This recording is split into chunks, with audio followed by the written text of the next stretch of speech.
Oke, tadi sempat terputus. Kita lanjut lagi karena sesinya sudah habis tadi.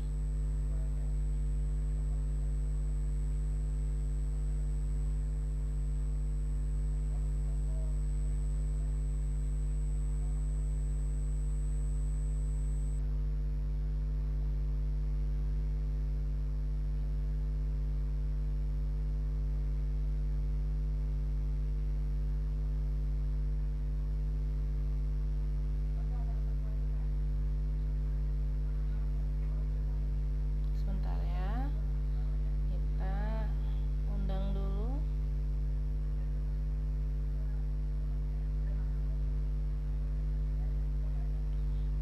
Ya,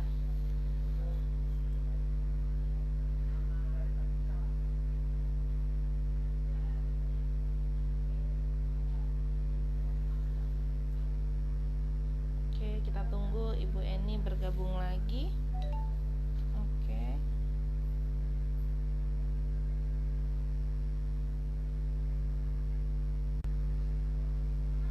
Oke, kita tunggu beliau bergabung lagi. Tadi ternyata sudah 1 jam, langsung terputus begitu saja. Oke, kita sabar dulu. Jadi memang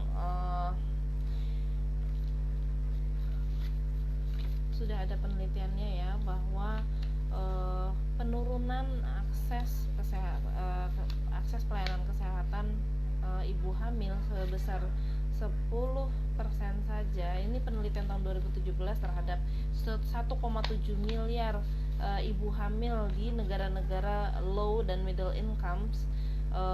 Itu kalau ada penurunan akses pelayanan kesehatan 10% saja, itu bisa berdampak pada meninggalnya sekitar 28.000 ibu hamil di negara-negara tersebut kalau ditotalkan. Itu pastinya kita tidak ingin ya yang seperti itu terjadi gitu ya. Dan komplikasi dan lain-lainnya itu sebenarnya bisa dicegah kalau dari awal sudah terdeteksi gitu. Ini kita sambil menunggu, kita review sedikit ya. Kemudian pemeriksaan kesehatan apa sih yang sebenarnya dibutuhkan oleh ibu hamil? Di antaranya pastinya yang pertama butuh konseling ya. Konseling, pemberian informasi, konsultasi dan lain-lain. Kemudian juga deteksi dini apakah ibu hamilnya ini berisiko tinggi atau tidak, karena sebetulnya ibu hamil sendiri adalah sudah berisiko tinggi, bukan cuman risiko terpapar virus apapun saja, tetapi juga nanti ketika anaknya lahir, karena sistem imunnya belum berkembang sempurna, maka juga anaknya rentan kena macam-macam penyakit gitu ya, kena virus gitu yang dari luar gitu ya. Kemudian juga ada juga pemeriksaan monitoring hemoglobinnya yang tadi sudah disebut oleh Bu Eni, HB-nya gimana gitu. Mungkin kalau misalkan HB-nya rendah ya kelihatan ibunya pucat gitu ya, pucat gitu. Kemudian juga ya pelayanan kesehatan yang lainnya juga adalah pemberian tablet apa saja tadi ya, tablet besi dan suplemen lainnya. Terus kemudian juga ya suplemen lain-lain lah ya seperti itu. Jadi tadi ada kelas ibu hamil, kemudian bisa pembuatan janji temu, bahkan PKB-nya bisa memfasilitasi kalau ada ibu hamil yang ingin menghubungi Vaskes gitu ya, tapi mungkin merasa segan atau apa, itu bisa. Kemudian kelas hamil, ayo diikuti para ibu gitu ya, diikuti para ibu hamil, kelas hamilnya gratis ya gitu secara.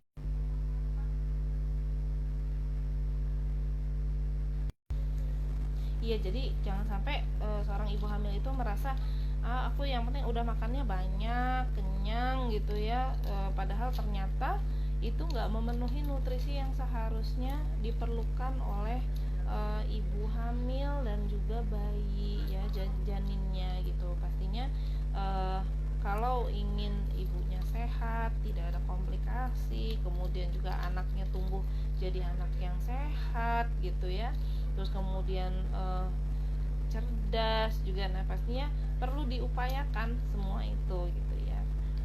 Baik, karena ada kendala teknis Bu Eni belum bisa bergabung lagi dengan kita, tapi tidak lupa kami mengucapkan banyak terima kasih kepada Ibu Eni dan juga IPKB dari Ikatan Penyuluh Keluarga Berencana Indonesia yang sudah berkenan berbagi gitu ya ilmunya yang berharga kepada kami Puspaga dan juga seluruh warga Balikpapan. Harapannya adalah semoga ilmu yang didapatkan ini bisa diaplikasikan dan juga semakin banyak ibu hamil yang terpenuhi gizinya, anak-anak yang lahir dengan sehat gitu ya, dan tidak ada lagi kasus stunting di Balikpapan ini.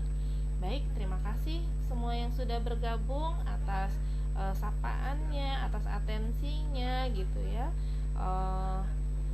Kami pamit dulu, sampai ketemu di sharing session yang selanjutnya hari Kamis dengan Mbak Ataya. Ada tamu spesialnya, Mbak Ataya yang lagi magang di Puspaga, dan juga Ketua Genre Kaltim Mas Arvindra akan membahas mengenai kesehatan jiwa. Oke, baik, sampai ketemu di beberapa hari lagi. Wassalamualaikum warahmatullahi wabarakatuh. Terima kasih. Maaf kalau ada kekurangan dan kendala teknisnya.